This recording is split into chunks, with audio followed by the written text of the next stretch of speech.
여수에서 친모의 손에 살해된 쌍둥이가 숨지기 2달 전 이미 학대 의심 신고가 있었다는 내용 어제 전해드렸는데요. 그런데 관계기관은 학대 조사 중 친모의 살인 동기인 산후 우울증과 남편의 육아 방임을 알았는데도 쌍둥이를 방치한 걸로 드러났습니다. 신고 이후 2달 동안 참고인 조사를 하느라 학대 판정이 늦어졌다는 게 이유입니다. 최황지 기자가 보도합니다. 숨진 쌍둥이에 대한 최초 학대 의심 신고가 이뤄진 건 지난 9월 25일. 쌍둥이 중 동생이 갈비뼈 골절과 두부 출혈로 확인됐고 학대 신고 의무자인 의료진이 경찰에 알렸습니다. 생후 7개월 된 영아에게는 일반적이지 않은 심한 부상으로 보였기 때문입니다. 경찰은 닷새 뒤인 30일이 돼서야 관할서인 전남경찰청에 사건을 이첩하고 쌍둥이 부모 등을 상대로 학대 여부 조사에 나섰습니다. 아동복지법에 따라 여수시 소속 아동학대 전담 공무원이 동행했습니다. 경찰과 여수시는 당시 조사에서 친모의 우울 증세와 남편의 육아 방임 등을 확인했다고 밝혔습니다.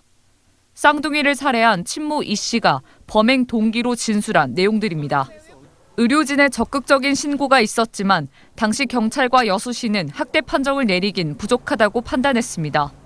친모와 남편이 혐의를 강력하게 부인했고 참고인으로 17명의 산후 돌보미를 추가 조사하느라 쌍둥이가 사망할 시점까지 약 2달 동안 학대 판정을 유보한 겁니다.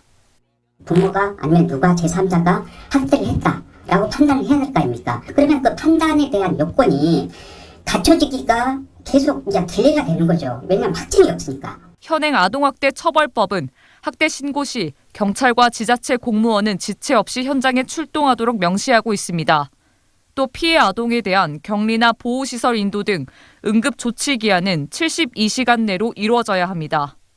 스스로 보호할 힘이 없는 아동에 대해 신속한 대처를 해야 한다는 취지입니다. 하지만 신고 직후 관할지 경찰 이첩에만 닷새, 또 조사에는 무려 2달이 지체됐습니다. 그 사이 쌍둥이는 숨졌고 경찰은 부모 등을 상대로 학대가 있었는지 뒤늦게 수사를 진행 중입니다. 전문가들은 특히 의사 표현이 어려운 영유아의 경우 더 적극적인 조치가 이뤄져야 한다고 지적합니다.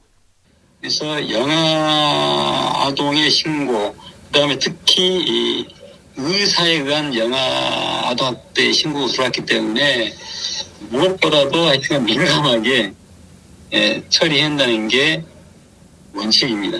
해마다 아동학대로 인한 사망 건수는 40여 건. 이 가운데 절반가량이 영유아에게서 발생하고 있습니다. 언제 어디서나 내 손 안의 뉴스. 광주 MBC 뉴스 유튜브 구독으로 함께하세요.